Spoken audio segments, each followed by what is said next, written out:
วกที่เว้าเฮาพวกที่ประจานเฮาหั่นนะพวกที่คอมเมนต์หั่นคันบ่พอใจก็บ่คอมเมนต์ที่ว่าไปประจานอีหยังกันแบบนี้ก็เห็นอยู่เนี่ยมันทุกข์อีหลีความจนมันแม่นอีหลีแบบนั้นไปเว้ากันอีหยังแต่หนูบ่มีหยังสิตอบแทนบ่เตียงน้องรู้สึกบ่มีหยังน้องคิดว่าน้องให้มุกว่าเขานี่เจ้าแม่น้ำตาบ่ว่าอ้างแต่น้ำตาเห็นแต่แก่โตคนเฮาคนเราสิอ้าน้ำตาเนี่ยมันอึดอัดในใจเฮาใส่แนวคิดลายบ่แม่นว่าเฮาสิมีความสุขบางมื้อคิดลายก็จนบ่ได้กินข้าวบ่แม่นจะเว้าความทุกข์อายคันน้องตัวได้น้องบาปก็ได้น้องเป็นอีหยังก็ได้แล้วน้องนี่จำอ้อยนี่บ่แม่นน้องบ่อยากเป็นคนแนวนั้นแต่ว่าเล่าหันอยากให้ซื่อๆดอกเงินหันแสน30,000หันสิฝ่าวหาเงินนี่คือสิขอเงิน130,000มื้อนี่มันสิใส่หนี้เบาเตียงเพิ่นบอกโดยซื้อหน้าอายน้องซื้อนะและพ่อแม่น้องไปใส่ตอนนี้พ่อเอาเมียใหม่แม่เอาผัวใหม่อ้าวสนิทน้องได้เงินภูมิใจดีใจเลยคือรู้ที่ได้โทรศัพท์หน่วยใหม่เลยหาเงินสบายดีสวัสดีพ่อแม่พี่น้องเมื่อสุขูสุขคนทางภายในประเทศและก็ต่างประเทศเด้อพี่น้องที่ติดตามส่องบัวเงินบ่าวลาวเซ็นเก่าเหมือนเคยพี่น้องเอ้ยเนาะมื้อนี้วันที่16เดือนมิถุนายนหรือว่าเดือน6ปี2025หรือว่า2025พี่น้องพบพอกันกับบัวเงินบ่าวลาวเซ็นเก่าเหมือนเคยตอนนี้แม่น 11:48 นาทีเนาะพี่น้องก็เนาะฮาร์ดก็มาแต่ผู้ดอยพี่น้องเอ้ยขึ้นดอยกับน้องชายสัตว์ตอนเสาร์มื้อนี้ก็หากะลงมาเนาะหากะกินข้าวแล้วพี่น้องเนาะลงมาแต่ 10:00 พี่น้องฮอดเฮือน 11:00 กว่าตอนนี้ก็ 12:00 ยังแล้วพี่น้องเนาะก็มีคนแซดมาเนาะแซดมาขอความช่วยเหลือจากบ่เงินหลายเลยแหละเนาะจากสุดก่อนก็มีเพิ่นแซดว่าอยากให้ไปช่วยเหลือบนหันบนนี้พี่น้องเนาะแต่ก็บ่แม่นบ่เงินนะอีหยังล่ะสิว่าบ่เงินบ่แม่นสายบุญแล้วก็บ่มีต้นทุนอีหยังต่างๆนะที่สิไปช่วยเหลือเขานะเนาะบ่เงินได้แต่บอกอ้ายเตียงทองเพิ่นเนาะอ้ายเตียงทองทีมงานสายบุญที่ไปช่วยเหลือเขาเจ้าเห็นนะเนาะพอดีบ่เงินก็ได้เป็นเพื่อนกับเฟซอ้ายเตียงทองเพิ่นแล้วก็ส่วนหลายบ่ฮู้ว่าเขาเจ้าแชทหาอ้ายเพิ่นบ่หรือว่าจังใดหั่นน่ะเขาเจ้าแชทหาบัวเงินนำแน่สุดก่อนเนี่ยก็มีเขาเจ้าแซดมาเนาะว่าอยากให้เฮ็ดเฮือนเฮ็ดศาลอันนี้ก็มีแซดว่าจะขอเงินนะเฮาก็บ่แม่นอยู่ในทีมของอ้ายเพิ่นเนาะทีมงานสายบุญคือไอ้เตียงทองคือเห็นอยู่ตอนนี้เพิ่นลงไปช่วยเหลือทางเซกองอยู่หลายพอสมควรอ้ายเพิ่นมาเฮ็ดเฮือนเฮ็ดศาลให้พี่น้องทางแขวงเซกองแล้วก็ทีมงานเพิ่นก็มีบ่าวอนงแล้วก็บ่าวเจ็บบ่าวตูนแล้วก็บ่าวโก้เนาะชนบทลาวแล้วก็เพิ่นส่งคลิปไอเตียงทองไปเฮ็ดเฮือนให้สาวนะบอกเพิ่นว่าเนาะอันนี้ติดต่อแล้วเด้บ่เงินบอกให้เพิ่นติดต่ออ้ายเพิ่นเองนะโดยตรงเพราะว่าติดต่อบ่เงินน่ะบ่เงินไปเว้ากับอ้ายเพิ่นอีกเทื่อนึงแล้วก็มันบ่เป็นพี่น้องก็อยากให้เพิ่นติดต่อหาอ้ายเพิ่นโดยตรงแล้วก็เพิ่นยังขาดเคินหลายอยู่ตามเขาว่าเพิ่นว่าตอนนี้และล่าสุดเนี่ยเป็นแซดมาขอความช่วยเหลือจากบ่เงินอีกพี่น้องเดี๋ยวบ่เงินสิลองโทรว่าเพิ่นสิรับสายบ่แล้วก็มีหลายคนนี่อยู่ทั้งแขวงสีกองเนาะแซดขอความช่วยเหลืออยากให้ไปช่วยช่วยหันช่วยนี่เนาะแต่ว่าบ่เงินน่ะก็เป็นแบบว่าจังได๋ล่ะบ่เงินก็เป็นคนทุกคนยากคือกันพี่น้องเนาะอย่างที่พี่น้องได้เห็นเนาะใจเนี่ยถ้าเฮามีถ้าผู้ทุกข์อีหลีเฮาก็อีต้นสงสารอยู่แต่ว่าบางคนน่ะบ่ฮู้ว่าเขาเจ้าเป็นแนวใดเพราะว่าคนสมัยนี้เฮาฮู้หน้าบ่ฮู้ใจเนาะพี่น้องอันนี้เพิ่นแชทมาบางยาเนี่ยเพิ่นว่าเพิ่นขอเงินเด้บัดนี้เนาะมาในรูปแบบใหม่เลยนี่เนาะเพิ่นว่าโอนเงินให้แน่นะเพิ่นว่า130,000 กีบสิให้ค่ายาเขาบ่ให้ติดดนสิไปแทนเขาเดี๋ยวบ่เงินสิลองโทรหาเพิ่นนี่คือข้อความที่เพิ่นแชทมาเมื่อตะกี้นี่เนาะว่าเพิ่นสิรับบ่นะอยากเห็นตัวตนที่แท้จริงของเพิ่นแล้วว่ามันเป็นมิจฉาชีพแท้บ่พี่น้องว่าเพิ่นสิรับบ่ถ้าบ่รับก็คือมิจฉาชีพ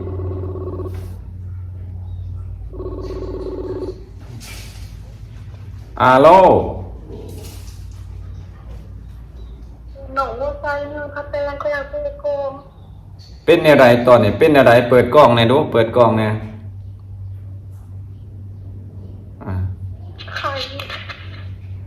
ขายตามมือและใครมาขายยากับว่าถ้าได้หายค่าซักบ่ได้หายวัดขายยามีแต่แสน30,000พอดีทำอิดหนอว่าที่ไปขายพอเลยไปขายเจ็บยังไงกับว่าที่บื้นพอดีบ่เตียงผมบ่นว่าบ่เผาไปพักก่อนแล้วบ่เป็นหยังคอยตี้อยู่บ่ม่วนเขาว่าติดหนี้เขา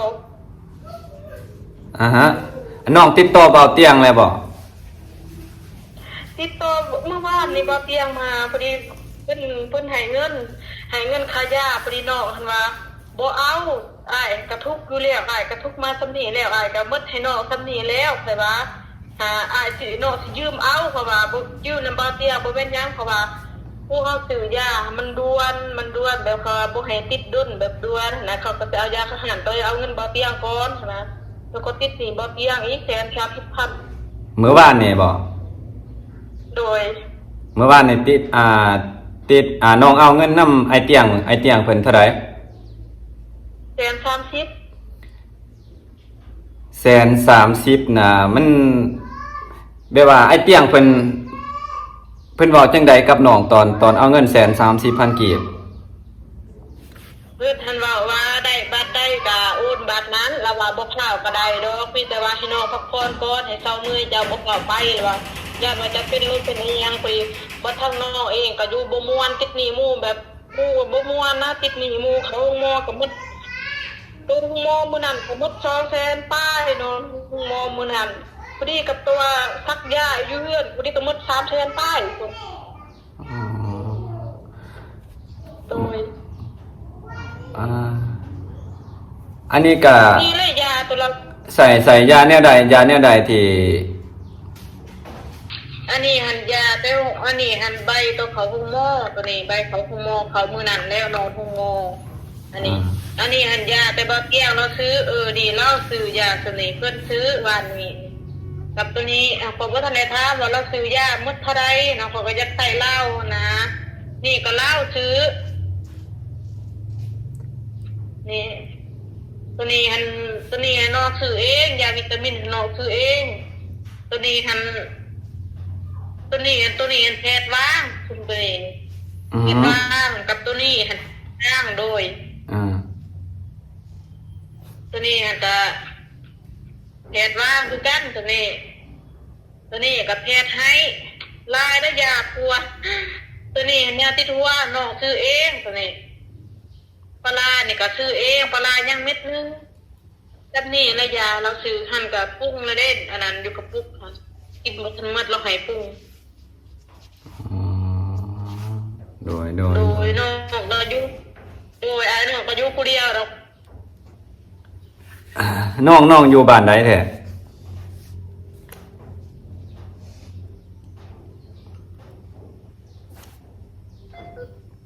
สัญญาณบ่หรือว่าเพิ่นปิด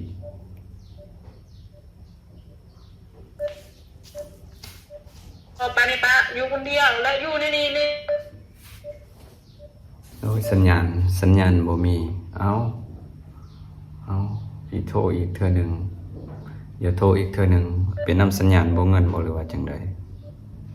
หรือว่าพ่อปะแม่ปะเพิ่นมาอยู่ผู้เดียวแต่ว่าเพิ่นยืมเงินบ่เตียง130,000กีบแต่ว่าตอนนี้เฮาสิโทรนำเติม ก็ยังบ่แน่ใจพี่น้องยังบ่แน่ใจเพราะว่าแต่สิขอยืมเฮาอีหลีถ้าว่าบ่ฮู้จักกันอีหลีนี่ก็ยากเลยเพราะว่าใจนะเนาะใจน่ะก็อีต้นสงสารอยู่เนาะว่าเป็นแนวใดเนาะพี่น้องเพราะว่าพวกเงินก็ค่อนข้างแบบว่าเกิดมาในครอบครัวที่ยากจนนั่นแหละเนาะแต่ก็เข้าใจอยู่เนาะว่าการที่เฮาบ่มีน่ะเป็นจังใดสายที่2สายที่3ทำนี่เพิ่นสิรับนึกถามรายละเอียดคักแน่ฮัลโหลโดยน้องนั้นอยู่บ้านใด อยู่บ้านหนองบัวไซ บ้านหนองบัวไสเมืองใด บัวแต้ง เมืองท่าแต้ง โดย เมืองท่าแต้งน่าจะอยู่เมืองเดียวกันกับบ่าวโกชนบทลาวแม่นบ่ โดยแต่ว่าน้องก็เจ็บเพราะว่าบ่แม่นหยังน้องเจ็บอะไรเมื่อวานได้น้องก็โทร อ่า จนโทรน้องผิดเองอะน้องโทรจนน้องให้โปน้องเบาเตียงจนมุดมัดเป็นน้ำน้องเองบอกว่าน้องจำเป็นเฮียเลยจึงโทรกวนเขาแบบเข้ากับบุพมาศดอกความดีเขากับซ้ำนั่นนะคะนะแต่ว่าเล่าหันอยากให้ซื้อๆดอกเงินหันแสน30,000หันแต่น้องบ่อยากเอาแบบอีต้นเพิ่นนะเพิ่นก็มัดไล่ให้คอยทุกไล่เลยนะก็เลยว่าคอยยุ่งบ่ม่วนนะคอยสั้นมันโตคอยยุ่งบ่ม่วนไปคือแบบจะเผาหาเงินจะเผาใส่ให้มันจุดให้เรา เอาสิฝ่าวหาเงินนี่คือสิขอเงินแสนสามมื้อนี่แม่นสิใส่หนี้บ่าวเตียงเพิ่นบ่ โดย เว้าแท้บ่นี่ เราแท้อายน้องบ่ตัวคันน้องตัวน้องบาปก็ได้น้องเป็นหยังก็ได้แล้วน้องสบานโดด โอ้คันอ้ายโอนให้นี่น้องสิให้อ้ายโอนเข้าบัญชีบ่าวเตียงแม่นบ่ จะสุดแต่จะโอนเขาบัญชีบ่เตียงก็ได้สุดแต่อาย อ๋อโดยน้องซื้อจังใดน้องซื้อจังใดซื้อจ้ะ ซื้อหน้าอาย น้องซื้อนะ โดย ซื้อนะบ่หรือว่าซื้อหน้า ซื้อหน้า และพ่อแม่น้องไปใส่ตอนนี้ พอเอาเมียใหม่ไม่เอาผัวใหม่ อ้าวน้องอยู่ผู้เดียวบ่ตอนนี้ โดยอยู่ผู้เดียว2 ปีแต่น้อยแล้วนะ อ๋ออยู่ผู้เดียวจักปีแล้วจะอายุตอนนี้ บ่ฮู้คือกันเกิดเก่าแปด เกิด98 27ปีนะ เลยเมื่อนั้นน้องมื้อนั้นน้องหาเงินแบบน้องหาเก็บเงินได้แล้วนะคิดว่าสิบ่กวนพวกอ้ายคือกันเลยเก็บเงินไปขายพลอยอ้ายเว้าความทุกข์ไปขายพลอยครับ อันนี้ครับนั่นคืออยากได้โทรศัพท์ใหม่เลยโทรศัพท์เก่าก็มันอยากตายมันเป็นอืดๆอาดๆก็เลยคิดว่าอยากได้โทรศัพท์ใหม่คุ้มบ่ได้เงินมาอีกว่าเจ็บอีกกินไปยาจนจะใครเลือใจเฮงจะใครสนิทน้องได้เงินภูมิใจดีใจเลยคือรู้ที่ได้โทรศัพท์ใหม่ๆเลยหาเงินพาไปที่ก็ไปเจ็บแบบโอ้ยขอมาเลยแต่ก็ยังสวยเลย โอ้ความหมายที่น้องว่าขอความช่วยเหลือน้ำอ้ายนี่ก็คือว่าสิขอเงินแล้วก็สิใส่หนี้ให้บ่าวเตียงให้อ้ายเตียงเพิ่น โดย 130,000กีบหั่นน่ะ โดย โอ้ยน้องเอ้ยไอ้เตี้ยงเพิ่นบ่เอาหยังดอกเพราะว่าเห็นเรา FC เราก็หลายแล้วก็ไอ้เตี้ยงเราก็พอมีอยู่แล้วก็บ่เว้าน้องดอกบ่เป็นหยัง คอยเอ็นFC เราบอกว่าบ่ต้องช่วยมันนกบ่เตียงเราว่าเป็นคนแบบนี้น่ารำคาญแล้วเขาคอมเมนต์น้องเขาไปเบิ่งแบบเฮาก็แบบเกรงใจแบบเป็นคือเฮาเห็นแก่เงินแต่ว่าเฮาอยากใส่แต่ว่าเฮาอยู่ความสุขแต่ว่าเรื่องหาเงินนี่สิใส่หันก็ได้อยู่แต่ว่ามันอย่าว่ามันด้นให้บ่เตียงหันอีต้นเพิ่นนะน้องคิดแบบนั้นนะอายอีต้นเพิ่นก็เลยบ่อยากใส่แบบว่าบ่อยากให้ FC เว้าเฮาไลน์บ่อยากให้ FC ดูทุกข์เฮาไลน์แม้จะเฮาเป็นคนจังซี่คันใจเฮาบ่เป็นแนวนี้นี่เฮามีพ่อมีแม่แต่เฮาบ่อยากขอคำช่วยเหลือหยังบอกงั้นเฮาทุกข์บัดพวกที่เว้าเฮาพวกที่ประจานเฮาหั่นนะพวกที่คอมเมนต์หั่นคันบ่พอใจก็บ่คอมเมนต์ที่ว่าไปประจานอีหยังกันแบบนี้ก็เห็นอยู่เนี่ยมันทุกข์อีหลีความจนมันแม่นอีหลีแบบนั้นไปเว้ากันอีหยังบ่คนอื่นนี่เขาช่วยหลายกว่านั้นยังบ่เว้านะบัดเขามาช่วยน้องซำนี้มาเว้าอีหยังลึกเหลือ FC มาเว้าให้เฮา โอ้บ่เป็นหยังอันนั้นน้องซื้อนะที่เบาเตียงไปเฮ็ดเฮือนให้สร้างเฮือนให้หั่นบ่ โดย โอ้โดยโอ้เนาะอันนี้ก็คือสิบ่เป็นหยังดอกเนาะสัญญาณแหละพี่น้องสัญญาณหองไห้บ่สิขอเงินไปใส่หนี้บ่าวเตียงทองเนาะพี่น้องเอ้ย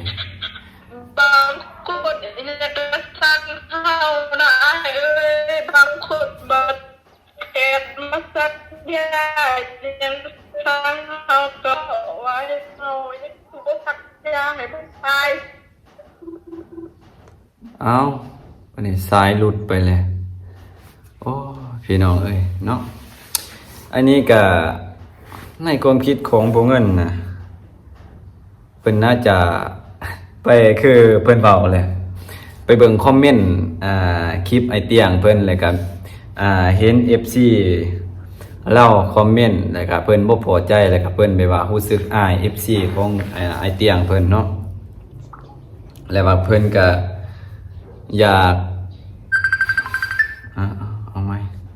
ฮัลโหลโดยโดยโดยพอดีอาจารย์เราจนเบานะใส่นองขันไอแล้วว่าไม่ออกขันว่าไม่ออกบ่สบายใจมิแต่ว่าให้ไม่ออกไปว่าซาไปเฮ็ดน้ำรถน้ำไอ้ยางแบบมีแต่คนแบบว่าที่ดูทุกเจ้าแบบเว้าร้ายเจ็บตีเจ้ามีแต่ว่าให้ไม่ออกขันไปเฮ็ดน้ำรถแล้วว่าอะไรจะก็ไปถวายน้ำดื่มซองแพบไอ้ยางก็ได้ตามแต่จะสักท่าแหละตามเงินให้เองพอดีว่าอาจารย์ให้เฮ็ดมือวันยังคันว่าที่แท้ไอ้เฮ็ดมือวันข้ามเด้อละว่าให้เฮ็ดมือวันข้ามก็ไปละว่าให้เฮ็ดแต่ว่าน้องก็อยากไปแต่บ่มีไผพาไปแบบอีกอย่างน้องก็บ่เคยเฮ็ดแล้วก็บ่มีไผสิบอกให้เฮ็ดได้ก็บ่เป็นเลยอยู่นั่นนี่เลยว่าบ่ไปอาจารย์คนทางใดบอกให้น้องไปวัดไปถวายน้ำไปถวายหยังนะฮัลโหล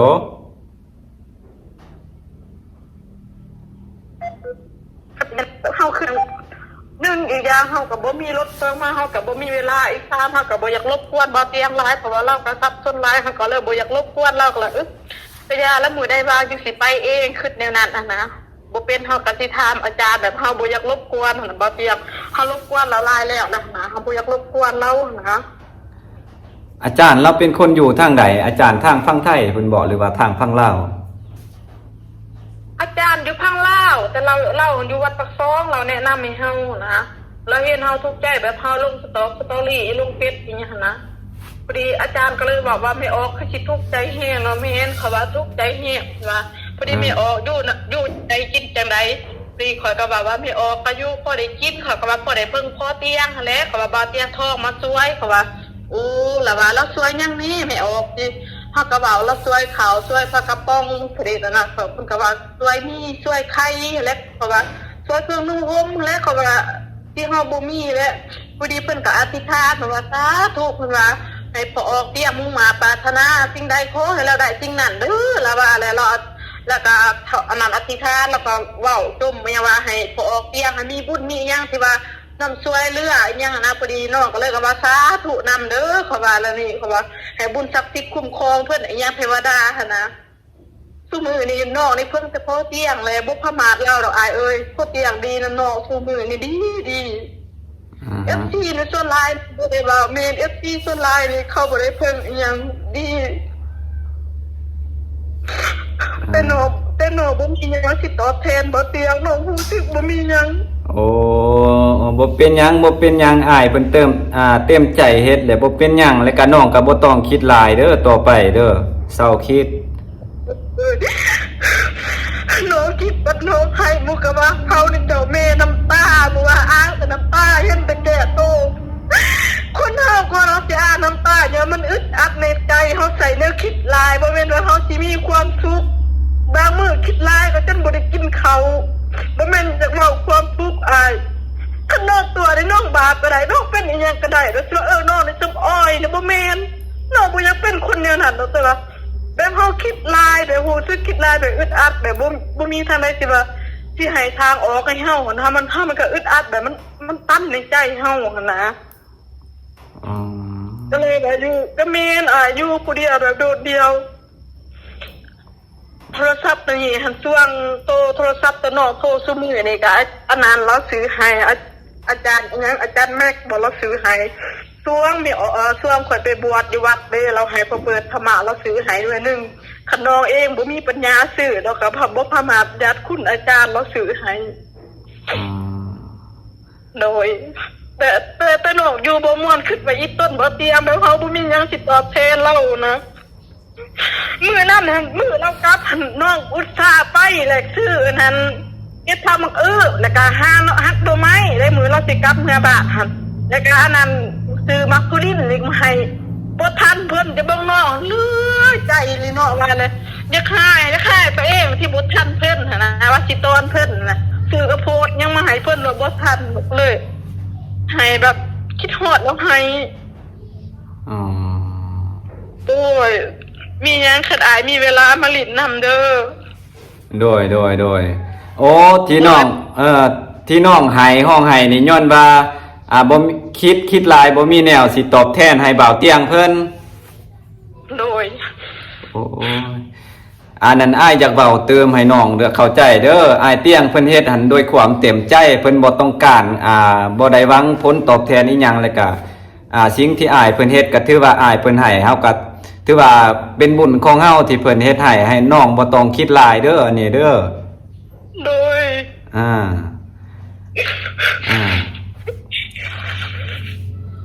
บ่ต้องคิดหลายแล้วก็บ่ต้องให้แล้วก็เงิน130,000กีบอันบ่เป็นหยังบ่อ้ายเพิ่นบ่เอาดอกเนาะเพราะว่าน้องก็อย่างที่น้องเว้าหั่นแหละอ้ายเพิ่นบ่เอาดอกอ้ายเพิ่นสวยอ้ายเพิ่นให้แล้วก็ถือว่าเป็นบุญของเฮาสาธุนำเพิ่นขอให้เพิ่นเจริญร่ำรวยๆ บ่อายก็เทินน้องหับปากว่ายืมนะอายจะคิดว่าน้องเป็นคนบ่สัตย์ซื่ออีกบ่เพราะว่าน้องได้หับปากว่ายืมน้ำเพิ่นแล้วนั่นจะคิดว่าน้องเป็นคนบ่อันนั้นอีกนะบ่สัตย์ซื่อนะอายเนาะว่าเป็นคนบ่สัตย์ซื่อเพราะว่าหับปากน้ำเราแบบนั้นนะเพราะว่าน้องแม่นอยู่เด้อน้องเป็นคนจังซี่ก็เห็นใจเราว่าช่วยน้องได้มาหลายแล้วจะเห็นใจเรานะรู้สึกว่าเราดีมาสักนี้นะก็ขอโทษขออภัยสำหรับว่าเราให้มาหามื้อนั้นก็ยังว่าจำเป็นเก็บแห้งบ่ไหวมื้อนั้นจะสิเว้าหยังอายจนอ่อนเพลียกินข้าวก็บ่ได้มีแต่หาบแบบบ่มีใครมาเบิ่งนะมีแต่แม่กับป้าดอกแต่ว่ายามเจ็บเราก็เบิ่งนั่นคือกันนั่นแหละเราก็ค่าเราต้มกะเปียให้ข่อยแล้วเราก็มื้อไปนะข่อยก็คิดแล้วก็ข่อยอยู่ในนี้เพราะว่ายามชีวิตข่อยคือว่าเจอแบบนี้เขาว่าแบบอยู่กับบ่ม่วนนะแบบชีวิตเฮาแบบอยู่มีแต่คิดแล้วกลางคืนยังไม่ได้คิดให้บ่ได้รับได้นอนมีให้แบบคิดลายนะแบบบ่สงบจิตสงบใจอะไรเนี่ยนี่มีแต่ให้มีแต่คิดใส่สมอง อ๋อแล้วตอนที่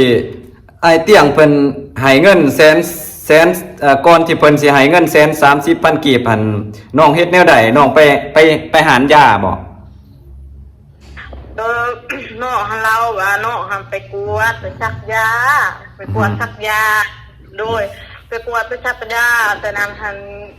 ติดหนี้เขาบ่มีเงินเดี๋ยวว่าแล้วก็ขอยืมนำบ่เตียงนี่แหละเขาว่าคันบ่เตียงสิให้ซื่อๆน้องก็บ่เอาน้องก็อีต้นคือกันน้องก็ฮู้ว่าบ่เตียงบ่มีเงินเด็กก็เว้าอีต้นเราเที่ยวไปเที่ยวมาน้องก็เห็นใจเราคือกัน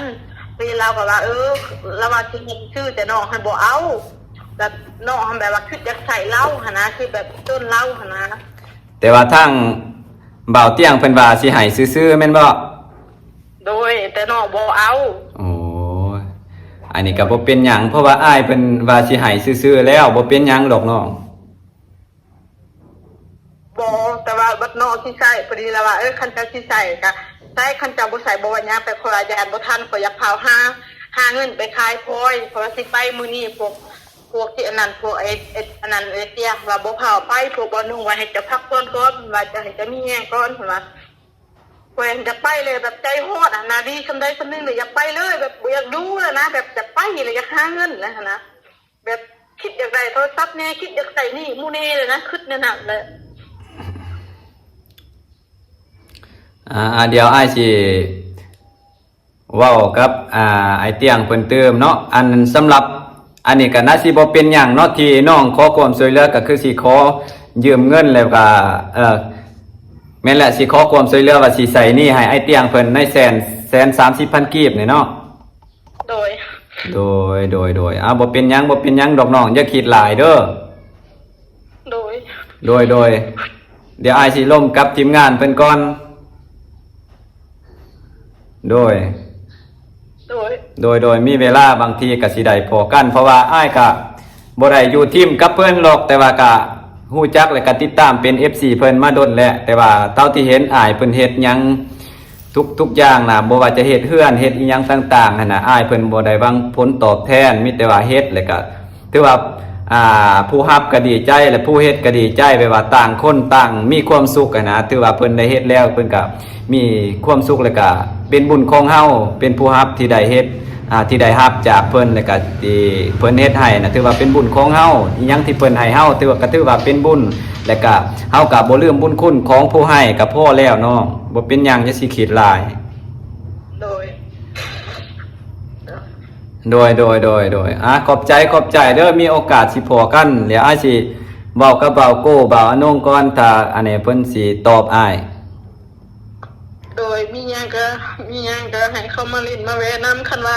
มื้อใดบ่เตียสิกลับบ้านก็ให้เขาแวะมาลิ้นนำแน่เฮาก็ข่อยบ่แม่นข่อยอยากเว้าดอกอายเขาส่วนหลายก็ไปหาแต่น้องเดิมกับน้องซาลีส่วนเนาะส่วนหลายนี่เขามาหาน้องในเที่ยนึงแล้วเขาบ่มาเลยตรงนั้นเลยบัดน้องก็คิดอีกเพราะว่าบ่เตียงฮักแต่น้องซาลีกับน้องเดิมหลายกว่าบ่คือว่าเขาคือว่า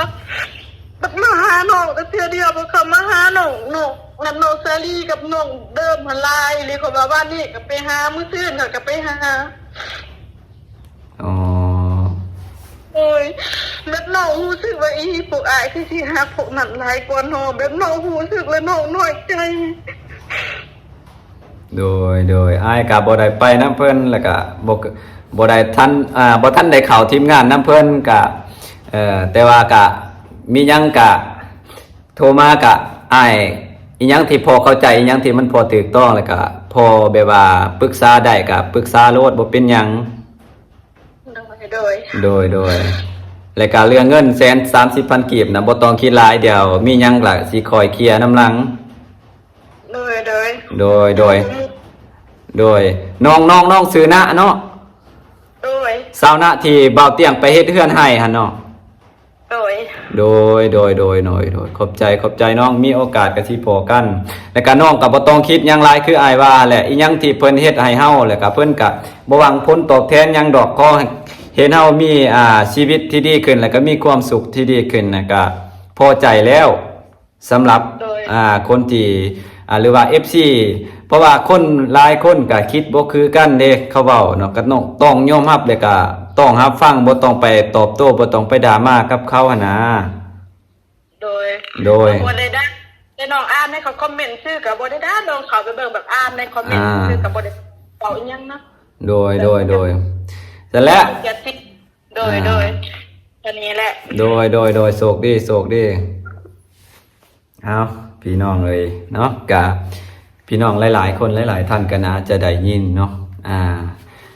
น้องนะเนาะสาวนะน่าจะไอเตียงทองเพิ่นเคยไปเฮ็ดเฮือนสร้างเฮือนให้เพิ่นแหละสุดก่อนเพิ่นแซดมาคือกันว่าประหยัดให้ไอเตียงทองไปเฮ็ดเฮือนให้มันแล้วเนาะเพราะว่าเฮือนเพิ่นบ่ทันแล้วบัดใดแท้กับตัวเจ้าของคิดว่าผู้อื่นผู้ใกล้พี่น้องไอ้บัดใดแท้กับตัวสาวนะเองทักมาหาโบเงินเนาะคิดว่าผู้อื่นผู้ใกล้ที่แท้กับตัวเจ้าของที่ได้รับความช่วยเหลือจากทีมงานสายบุญก็คือไอ้เตียงทองเพิ่นสายบุญเนาะโดยพี่น้องมื้อนี้เพิ่นก็ได้ขอความช่วยเหลือนำบัวเงินเนาะก็อย่างที่พี่น้องทุกคนทุกท่านเนาะหรือว่า FC โบเงินแล้วก็ FC ไอเตียงทองถ้าเห็นคลิปนี้ผ่านเห็นคลิปนี้แล้วก็ถ้าไอเตียงทองเห็นก็ก็เป็นสิประมาณนี้แหละเด้ออ้ายเด้อเนาะก็เพิ่นได้ขอความช่วยเหลือเนาะขอเงิน 130,000 กีบนำบัวเงินว่าสิใส่หนี้ของบ่าวเตียงเพิ่นเนาะใส่หนี้ของไอเตียงเพิ่นเนาะแต่ว่าตามที่บ่เงินได้ยินไปแล้วก็ 130,000 กีบนะจะบ่แม่นปัญหาสำหรับไอเตียงเพิ่นเนาะไอเตียงถ้าไอเตียงเพิ่นว่าให้แล้วก็คือให้ฟรีนะเราก็บ่หวังผลตอบแทนอีหยังต่างๆเนาะคนเฮาถ้าสิให้ก็คือกันนั่นแหละเนาะเอาก็น่าจะไอเตียงก็น่าจะคิดแนวนั้นน่าจะบ่หวังผลตอบแทนแบบว่าเพราะว่าน้องเพิ่นสิขอยืมเพราะว่าไอเตียงช่วยเหลือเราหลายแล้วมันมาสิขอยืม 130,000 กีบซื้อค่าบ้านค่ายาอีหยังต่างๆนั่นน่ะเนาะบัดนี้มื้อนี้มาขอ เงินนำบ่เงินมาสิใส่หนี้ให้ไอ้เตียงเพิ่นเนาะก็คลิปนี้ถ้าน้องนะเพิ่นเบิ่งก็บ่เงินสิบอกน้องว่าบ่ต้องไปคิดหลายเด้อเนาะอีหยังที่ผู้ใหญ่เฮ็ดให้เฮาเนาะช่วยเหลือเฮาก็ถือว่าเป็นบุญของเฮาเนาะเพราะว่าส่วนมากแล้วส่วนหลายแล้วผู้ใหญ่ที่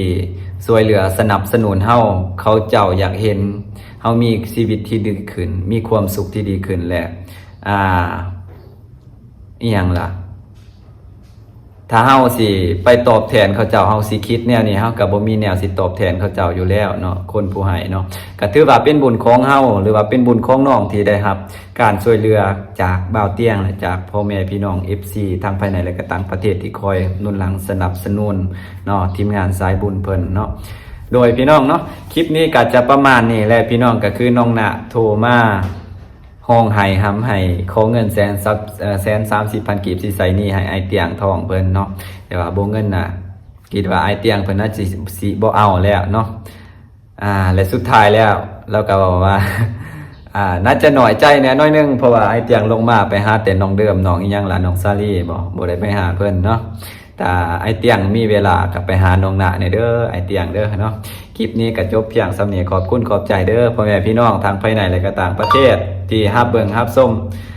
ที่ติดตามช่องโบเงินบ่าวลาวและก็บ่ทันได้ติดตามก็ยินดีต้อนรับเบิดสู่คู่สู่คนพี่น้องเนาะโดยก็คลิปนี้ประมาณนี้ขอบคุณขอบใจเด้อขอให้สุขภาพแข็งแรงเบิดสู่คู่สู่คนพี่น้องร่ำรวยๆเด้อพี่น้องบ๊ายบาย